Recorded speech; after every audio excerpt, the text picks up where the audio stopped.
ঝিনাইদহে মাঠে কাজ করার সময় বজ্রপাতে 2 কৃষকের মৃত্যু হয়েছে।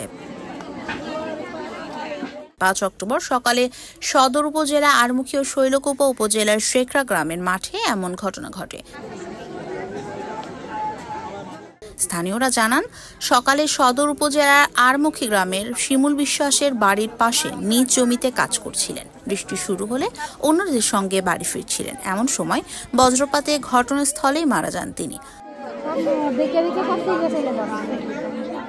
অপরদিকে শৈলকুপা উপজেলার শেখরা গ্রামের হুরমত শেখও বাড়ির পাশে মাঠে কাজ করছিলেন। বৃষ্টি ও বজ্রপাতের শুরু হলে বাড়ি ফিরতে গিয়ে বজ্রপাতে গুরুতর আহত হন। পরিবারের লোকজন তাকে উদ্ধার করে বাড়িতে নিয়ে গেলে সেখানেই তার মৃত্যু হয়।